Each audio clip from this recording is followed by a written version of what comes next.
Thank you, everybody, for tuning in to Stock Talk with Nico Kritikos. Today, we're going to be doing an in-depth analysis on Shake Shack stock. And this is not one I've owned. I've never owned this, but I've always kind of paid attention to it because it's pretty interesting. It's a fast-growing fast food restaurant chain. And this is what their menu looks like. So they have burgers, they have, shakes, fries, they have chicken sandwiches. They also have alcohol there. They have really good shakes, custard, hot dogs, lemonade, stuff like that. And most of the time, it's usually more expensive than it's not super cheap. It's normally, it's a little bit more expensive than other fast food restaurants, but it's very good. A lot of people like it. And this is a fast growing company. They grew revenue over probably around 25-30% this past year. They're expected to do 28% revenue growth for this year, and they have 369 locations. They're mostly in big cities. Most of them are in New York or in Los Angeles, stuff like that. There's some in Chicago too by me, but I think they're expecting to put up like maybe another 40 or 45 restaurants this year too. So they are growing fast. The stock price is $68 a share, or a $2.8 billion company. And at one point, this stock traded at $128 a share, right? And so it was very expensive, almost double what it is today. And so the stock has come down a lot. It's down 42% in the past year. And that's going to bring us to our first checkpoint to check off on our list. But actually, before we do that, I want to point out a couple things. So this, as of right now, I think they're running this right now. There's a offer that they partnered with Block for a Bitcoin reward program where customers will get rewarded with they'll get paid in Bitcoin if they buy their order from Shake Shack using the Cash App. So pretty interesting thing there they're doing. For 2022, they're estimating $950 million of revenue. And keep in mind, this is a $2.8 billion company. That means that's going to be a price to sales of around a 3, right? It's going to be around a 3. And this is a company that's growing over 25% a year. So just put that in perspective. That makes it look really undervalued. And so then if we get to the checklist, we can see the first one's going to get a yes because it's down over 40%. For revenue and net income, we can look and see that Shake Shack has done a great job growing revenue.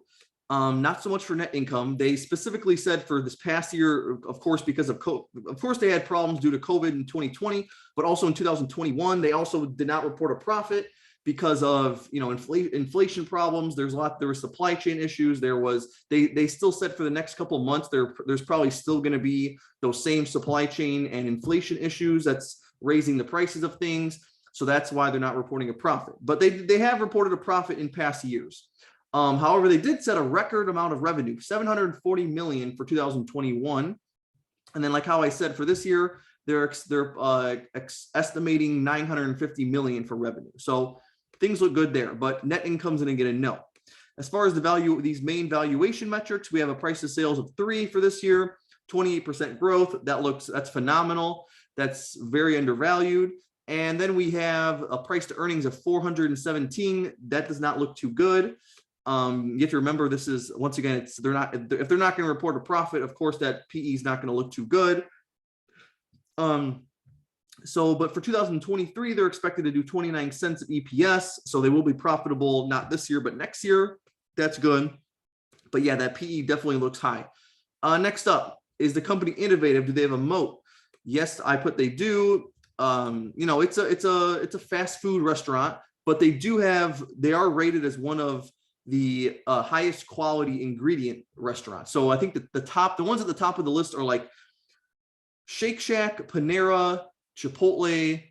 I forgot the other. Chick-fil-A is on there too. There's a couple fast food restaurants that have higher rated meat and stuff, and they use more organic products, stuff like that.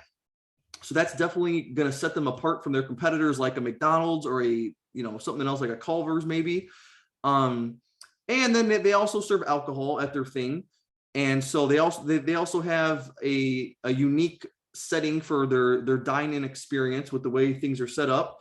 And so, it's something a little bit different. It's not exactly like a McDonald's or a Burger King. It's a little bit different. So that's where they get their moat from. As far as innovation, they're not really doing much innovation.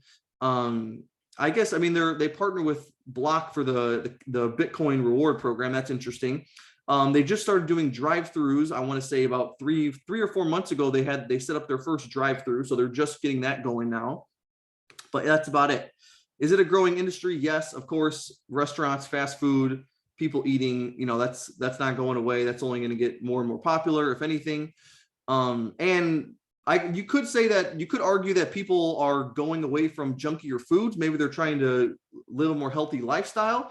And even if that's the case, then Shake Shack is going to be one that they gravitate towards in some situations, since they're using those higher quality ingredients, and since their reputation is kind of in that space a little bit more. So that's not necessarily a bad thing for them. Return on invested capital. This is a no. Unfortunately, it's a negative 1%.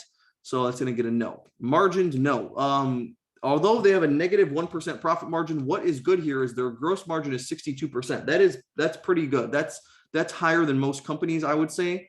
So that means that they have a higher potential. They have once things get situated with the supply chain and the inflation problems, things get back to normal. And once this company can report a profit, probably next year, then that 62% gross margin is going to give them a chance of a big potential to have a big profit margin, right? So that's a good thing. Healthy cash flow. No, if you look at free cash flow, we can pull it up right here. If you look at free cash flow, if you look at the cash on the balance sheet, it's not necessarily getting too much better. So that's going to get a no, unfortunately. So if we come down here, free cash flow has just been getting more and more negative. Operating cash flow has still not returned to 2018, 2019 levels. They've been investing heavily into the business.